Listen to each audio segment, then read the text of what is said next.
इसका बहुत बड़ा कारण माना जाता है।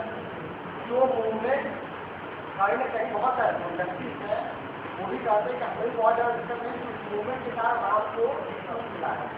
और जो लोग उस मूवमेंट को लीड राम मंदिर बनाने की व्यवस्था उनका उन्होंने राम को संदेश के केंद्र में लाया, एक जगह पे क्या लगता है वो जो राम के जन्म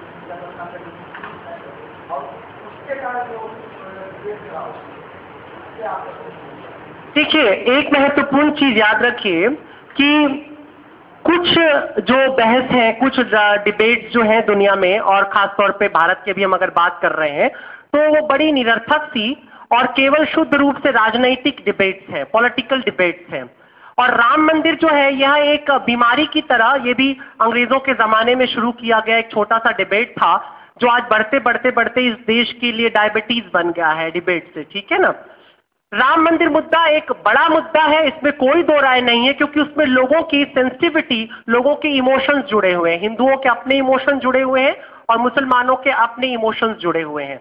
और निसंदेह मुझे ऐसा लगता है कि यदि जो सरकारें अब तक आई हैं या आ रही हैं, यदि वो थोड़ा पॉजिटिव सृजनात्मक रवैया अपनाएं इस केस को लेकर के, इस विवाद को लेकर के, तो मुझे लगता है कि न्यायपालिका के पास और भारतीय जनता के पास, चाहे वो हिंदू हो या मुसलमान हो, इतनी क्षमता है कि वो इसका एक निर्णय, इसका एक जो समाधान है वो खोज लेगी। मुझे लगता है कि बहुत बड़ा प्रश्न है और संभावना मुझे ऐसी लगती है कि अगले 4-5 सालों में इस जंजाल से भी हमें मुक्ति मिल जाएगी, ऐसा मुझे लगता है व्यक्तिगत। मगर मैं ज्यादा इस विषय में से नहीं बोल रहा हूं क्योंकि एक अलग सब्जेक्ट है और उस सब्जेक्ट पर कभी और चर्चा होगी तो ज्यादा अच्छा रहेगा। क्या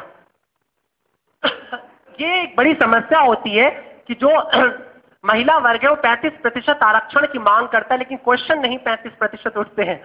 प्रश्न पूछिए। मैंने कई बार कहा है कि मेरा इंटरेस्ट होता है इस चीज में कि जितनी भी लड़कियां जो ज्वाइन करती हैं टॉक्स को, चाहे किसी के भी, आप अपनी हिस्सेदारी करें और आपकी हिस्सेदारी आपके प्रश्न से पैदा होती है।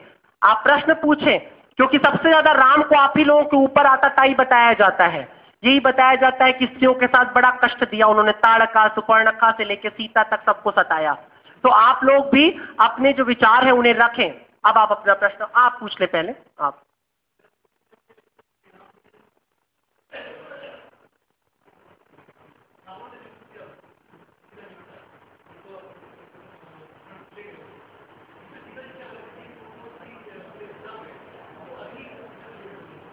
नहीं, ये प्रश्न नहीं है। देखो, बार बार आप लोग मिस कर जा रहे हो।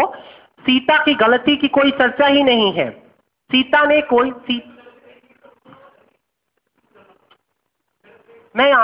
मैंने थोड़ी देर पहले कहा कि हर एक युग के अपने कुछ नीति होते हैं, कुछ नियम होते हैं, ठीक है ना।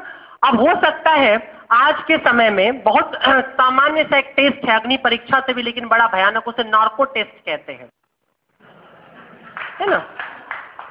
और यदि संदेह के दायरे में आप आ जाइए कि आप टेररिस्ट हैं, ऐसा संदेह कर लिया जाए भारत की खुफिया एजेंसी द्वारा, तो आपको नार्को टेस्ट तक ले जाया जाएगा।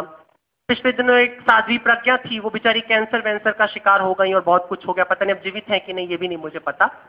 बड़ी दुर्गति हुई क्योंकि 5 बार नार्को टेस्ट उनके ऊपर हुए, ठीक है। अगर मानिए आपका नार्को टेस्ट होता है और उसके बाद आप सुरक्षित निकल करके चले आते हैं, तो आप क्या करेंगे? आप जज को कहेंगे इसको पापी बोलो, इसको लटका दो, जो जांच करता है इसके खिलाफ अभियोग लाओ।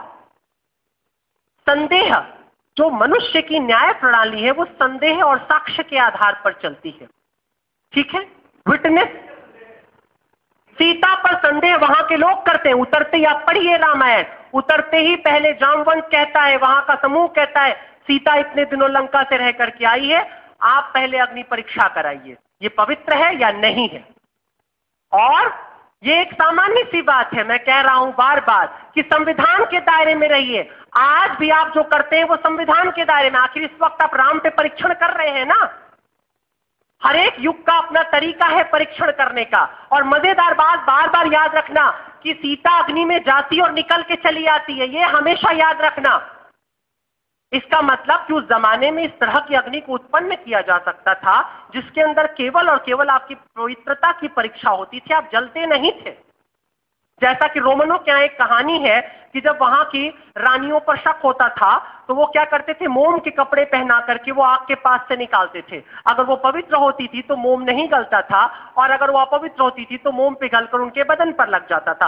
कथा है, लेकिन आपके लिए जो कथा है वो बहुत जगह सत्य भी है। अब आपको नहीं पता, मगर पुराने भारत में बहुत कुछ हुआ करता था। अगर रावण के 10 सिर थे, उसके पास पुष्पक विमान था, ब्रह्मास्त्र था, तो इस प्रकार की अग्नि की उत्पत्ति भी की जा सकती थी जिसमें आप प्रवेश करें, आपका परीक्षण हो और आपको छोड़ दें। क्योंकि कभी तंत्र पर आप जाएं और तंत्र के विषय में समझे तो कई प्रकार की अग्नियां हैं हमारे यहाँ, भिन्न भिन्न तरह की अग्नि।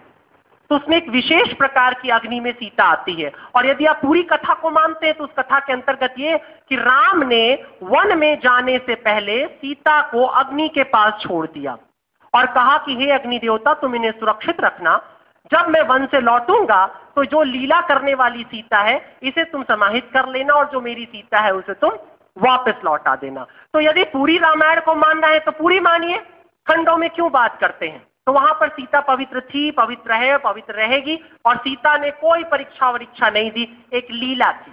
ठीक है ना, उन दोनों चीजों को याद रखें, क्योंकि राम ने अपने अतिरिक्त और सीता के किसी की अग्नि परीक्षा नहीं करवाई।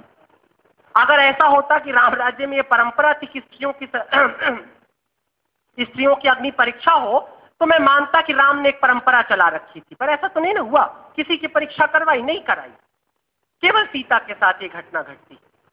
तो कुछ पारलौकिक बातें और कुछ लौकिक बातें। लौकिक बातों में यह है कि उस समय का विधान था, वो नीति थी, और राम नीति नियामक था, उसको नीति के अनुसार चलना ही चलना था, और उसने ऐसा ही किया। ऐसा थोड़ी ना कि कल प्रधानमंत्री के ऊपर कोई आरोप लग जाए और महाभियोग आया क्लिंटन के ऊपर तो उसे भी परीक्षण से गुजरना पड़ा, उसके बाद वो चारित्रवान निकला, वो भी अग्नि परीक्षा के बाद शुद्ध साबित हुआ था, तो उसका क्या करिएगा। तो यह तो सामान्य घटनाएं हैं, इसको कोई इतना बड़ा आप उसको लेकर के आप हर वक्त पीछे पड़े रहे कि साहब उसने अग्नि परीक्षा दिलाई थी क्योंकि वो नीति थी। मैं एक बार बोल चुका और बार बार उसको रिपीट करने का कोई लाभ नहीं है। ठीक है ना, वो नीति थी और नीति के अंतर्गत ही राम रह रहा था, इसलिए राम को मर्यादा पुरुषोत्तम कहा गया, क्योंकि उसने मर्यादाओं को सुरक्षित किया और संचित किया। ठीक है,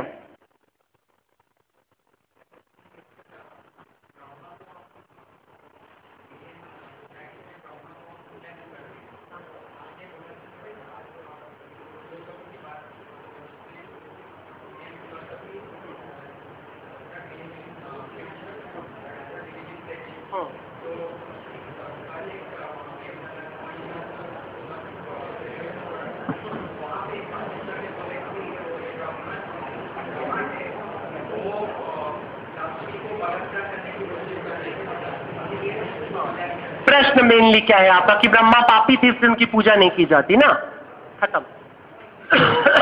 देखो ये सब एक बड़ा विषय है और बहुत कुछ इसमें समझने जैसा है, फिलोसॉफिकली बहुत कुछ डिबेटेबल है, लेकिन मोटे मोटे तौर पर ये मानिए कि जो पौराणिक कथाएं हैं उन पौराणिक कथाओं में ब्रह्मा को लेके जो कथा आपको सुनाई गई वैसी ही कुछ कथा है, बलात्कार की नहीं है। लेकिन कथा यह है कि सरस्वती उनकी पुत्री थी और अनन्य सुंदरी थी, जिन्हें देख करके ब्रह्मा उन पर मोहित हो गए और उन्होंने ब्रह्मा को अपने शाप से भस्म कर दिया। वहीं पर ब्रह्मा को जला दिया और जलाने के बाद कहा कि अब तुम पूजनीय नहीं रह गए, क्योंकि तुम्हारी अपनी ही दृष्टि अपनी पुत्री के प्रति खराब हो गई है। ऐसी कथा है। अगर ये कथा है तो सोचो कि ये कथा भी क्या करती है, कथा भी केवल तुम्हारे समाज में आचार और मर्यादा को सुरक्षित रखने की कोशिश है कि यदि ब्रह्मा ने भी बलात्कार या बलात् बुरी दृष्टि डाली तो उसका भी पतन हो जाता है देवत्व से, इसलिए तुम संभल करके रहो। तो क्या खराबी अगर ऐसी कथा है तो इसलिए आपको मानना चाहिए कि भारतीय कथाएं आपके समाज को सुरक्षित रखने में, सुदृढ़ रखने में मदद करती हैं और ऐसी कथाओं को सृजनात्मक दृष्टिकोण से पढ़ना चाहिए। राम के बारे में मुझे बहुत सारी बातें हैं और अगर आपके कोई और विशेष प्रश्न हो तो आप पूछ सकते हैं, लेकिन ओवरऑल इतना ही जानिएगा कि राम के नायकत्व पे तभी प्रश्न खड़ा हो सकता है जब आप राम को राजा से हटा करके देखने की कोशिश करेंगे। आप उसको हमेशा राजा रहते हुए देखें। इसलिए मैं कह रहा हूं कि गांधी ने भी उसे राजा के तौर पर स्वीकार किया है, क्योंकि सत्ता की कुछ अपनी मर्यादाएं होती हैं। जब तुम एक चेयर पर बैठते हो, जब तुम एक जज बनते हो, तो जज बनने के बाद तुम पर कुछ नियम होते हैं।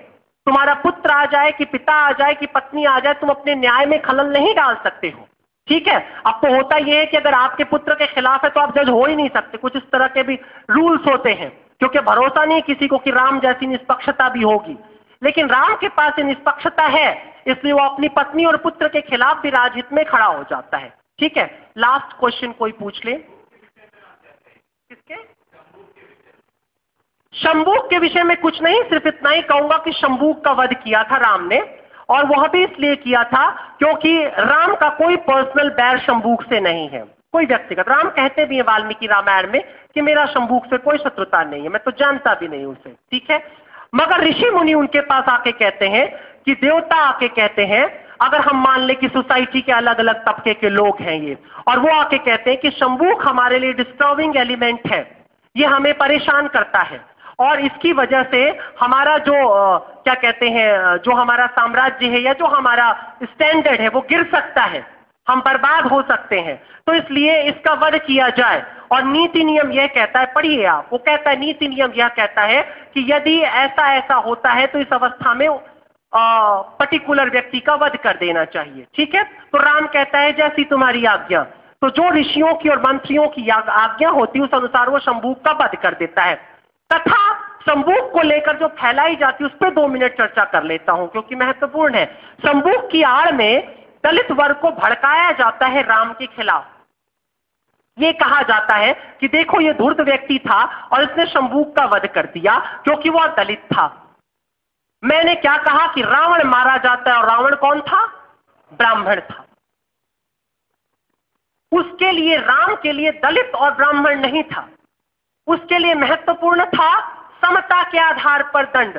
वो ब्राह्मण को भी मार सकता था और दलित को भी मार सकता था राज्य की व्यवस्था को कायम रखने के लिए। और प्लीज राम को 2500 साल पीछे जाकर के देखिए, उस युग में जाइए, उस समय में जाइए और उसकी नीतियों के अंतर्गत आइए। अगर मैं एक एक दुनिया के देवताओं और पैगंबरों, नबियों पर और क्या कहते हैं अवतारों पर बात करने लगूं तो आपके होश उड़ जाएंगे, क्या क्या नहीं हुआ है।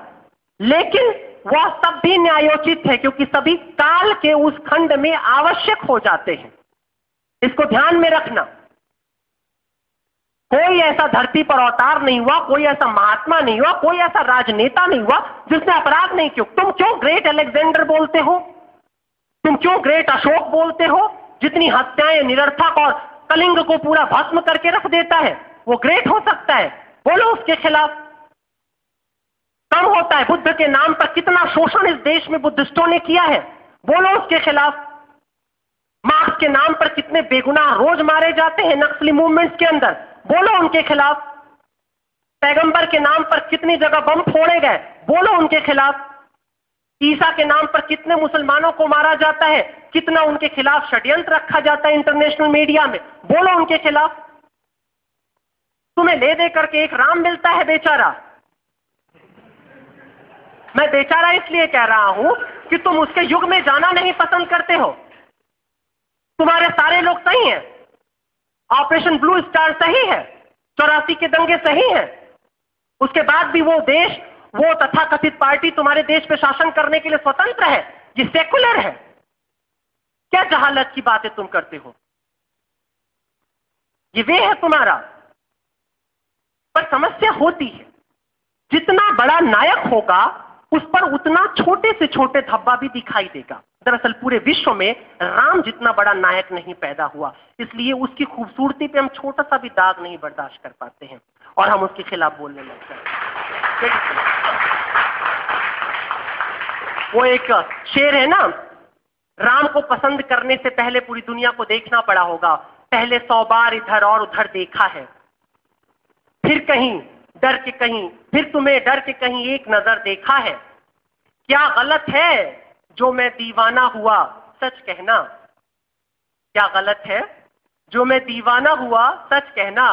मेरे महबूब को तुमने भी अगर देखा है।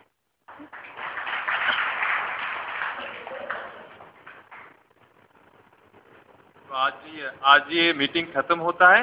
And thank you all for coming here.